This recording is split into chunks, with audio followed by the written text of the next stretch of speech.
আজি মই লৈ আহিছোঁ ময়ূৰ পাখিৰ কাঁহি চেন। সকলোকে স্বাগতম জনাইছোঁ মোৰ ব্লগ ডায়েৰী চেনেলটোলৈ। আহক আমি এইটো সাজিবৰ কাৰণে এইকেইটা কালাৰৰ প্ৰয়োজন হ'ব। তেনেফালে মই ষ্টাৰ্ট কৰিয়ে দিলোঁ। এনেকৈ ৰাউণ্ড কৰি লৈ মেলি তাত আমি স্লিপ নট বনাই যাব লাগিব। এনেকৈ 9টা বা 10টা আপোনালোকে বনাই ল'ব। বনাই লৈ মেলি তলৰ দহিটাডালক এনেকৈ টানি দি দিব। তাৰপিছতে সেই ৰাউণ্ডটো হৈ যোৱাৰ পিছত এনেকৈ সিহঁতক শ্বেপ লগাই দি মেলি গৈ আমি তাক মানে যিমান ডাঙৰ কৰোঁ আমি সেইটো হিচাপত আমি দিব লাগিব। দেন এইফালে চোৱা এনেকৈ মানে বটি যাব লাগিব। যদি ডাঙৰ কৰিব বিচাৰে অকণমান ডাঙৰ আৰু সৰু কৰিব বিচাৰিলে সৰুকৈ কৰিবা। এতিয়া নেক্সট কালাৰটো আমি স্লিপ নটৰ সহায়ত এনেদৰে ষ্টাৰ্ট কৰিম। মোক দেখিব পাৰিছে আপোনালোকে, সেয়া চাওক। এয়া এনেকৈ লৈ মেলি আমি মানে এইটো বেলেগ এটা কালাৰ তাত এড কৰি দিম। ঠিক আছে।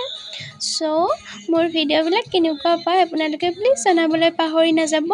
আৰু মোৰ চেনেলটো লাইক, শ্বেয়াৰ এণ্ড ছাবস্ক্ৰাইব কৰি দিবলৈ পাহৰি নাযাব। আৰু যদি ফেচবুকৰ পৰা চাই আছে আপোনালোকে ফ'ল' কৰি দিবলৈ পাহৰি নাযাব। কেনেকুৱা হৈছে প্লিজ প্লিজ প্লিজ জনাই দিবা। মোকতো বহুত বেছি ভাল লাগিছে। কিমান বেছি সুখী হৈছোঁ মানে মই ক'ব নোৱাৰোঁ। ইমান ধুনীয়া লাগিছে মোক বস্তুটো বনাই মেলি হোৱাৰ পিছত যে ইমান মৰম লাগে।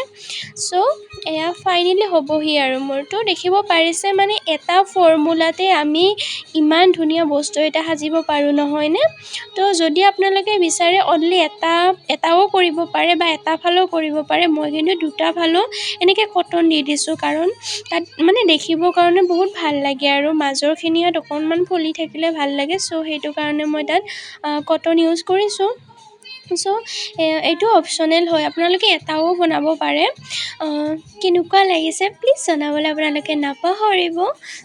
ফাইনেলি হ'লহি আৰু আজিলৈ বাই, ৰাধে ৰাধে।